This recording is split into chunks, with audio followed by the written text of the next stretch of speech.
Well, it is the show that is melting hearts right around the world. Love on the Spectrum is the hit series that helps romantic hopefuls who are on the autism spectrum plunge into the world of dating. Holding their hands along the way is sexologist and author Jodi Rodgers, offering practical advice to get them relationship ready. Take a look. Dad's not coming on the date. You show me what a gentleman would do if Jodi's coming on to meet you. Okay, you ready? Gentlemen. Hi. Here you go. Here's your seats. First of all, you have to introduce. Hi, my name is Cullen Wong. Nice to meet you. My interests are manga and drawing and computer. Okay, first of all, you want Jodi to sit down.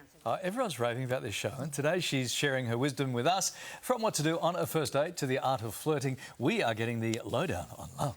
And we say very good morning to sexologist, relationship counsellor and special education teacher Jodi Rodgers. Hello, Jodi. Hi, Thank Jodi. you. What Hi. a rewarding job you have. I've got a really, really great job. I'm very, very lucky. Do they teach you as much about relationships maybe as you teach them? That's exactly right, Yeah, Kylie. yeah. Like I spend half of my, my job is to listen to people, but I'm always listening to the really interesting, minute parts of what, dating's all about or creating relationships. So, yeah, and I use those little skills throughout my whole life with other people. Beautiful. Now that we know that you're listening so carefully, we have to really watch what we say. Yes. Now, these romantic hopefuls must teach you a lot as well. That's lovely to hear. We've got to pick your brain for some general dating advice. Okay. Okay, because it's an important day for so many people. Starting with a first date, what's the best way to make that great first impression?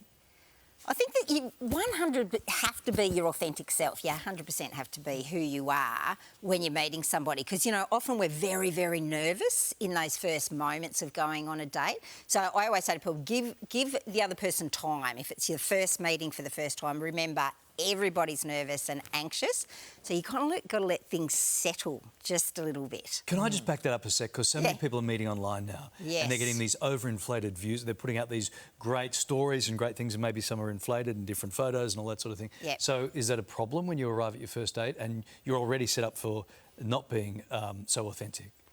I think we all have big expectations. I think a lot of us, if you're online dating, you almost think that you're going to be in a lifelong relationship before you've met people the first time. So I think many of us are kind of going, yes, this is going to be the one, this is going to be my soulmate before you even get to the first date. So I think it's kind of bringing yourself back a little bit and saying dating's actually about just getting to know somebody and seeing whether you are a good match together. So manage expectations. Expect it may take time.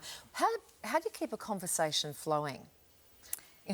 Without writing questions on a piece of paper. How do you keep a conversation flowing? I do this every single day in my job, Kylie, because I work with people who, autistic people or people with cognitive disability. Communication and conversations can be actually one of the most complex parts because it is about back and forth. So there's some really key things. One, don't talk about yourself so much because often we're trying to sell ourselves. So you want to go, this is all the things that are really great. But you've got to remember to ask questions of another person. You've got to remember to follow the lead of the conversation. So often when I'm with people, they might have like a real structure of here's the 5 questions I'm going to ask, but we've all got to know just how to go with where the conversation's going. And the other really important thing is wherever you're dating, make sure you use context, whatever's around you. If you and I get stumped, Kylie, from having a conversation, then... Oh, look what at kind that of plant? Are you good with plants? I'm hopeless with plants. Exactly How are you right. with plants? Plastic. Let's move on to flirting for a sec. What's the number one thing we get wrong because we want to send out those good vibes, right? What's the thing we get wrong? Either being over-eager and, too forceful. Yes. Or being not eager enough, if that makes sense. Flirting is one of the most complex things because it takes the most intricate, subtle parts of our facial expression and gesture and tone and pitch. It is really complex. It's nuanced. Yes, it's very nuanced. Can you I give love us... it when you speak German. Very impressive. Bring a sense of humour to the... that would be very important. That's a very... Thank you. Very important. I like to call myself nuanced. You have to make sure you've got match sense of humour, though.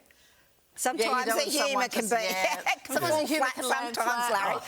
Every morning, 9 to 11:30. I don't know if you've seen the show. Give us a demonstration of your go-to flirting style.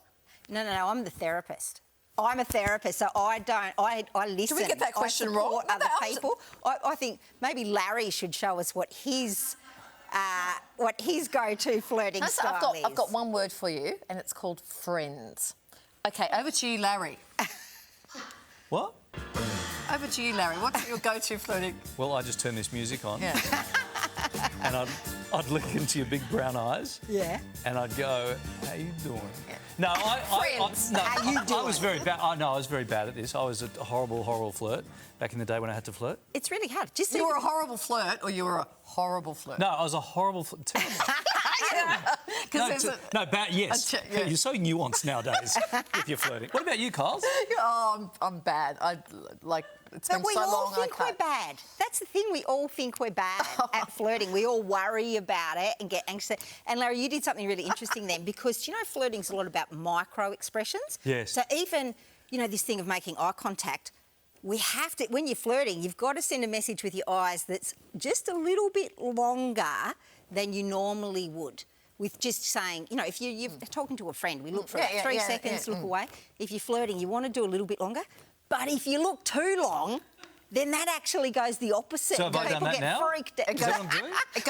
That bit of, I'm looking into your eyes. Like that. You just got to know when you can look away and come back again. It goes from flirting to serial killer.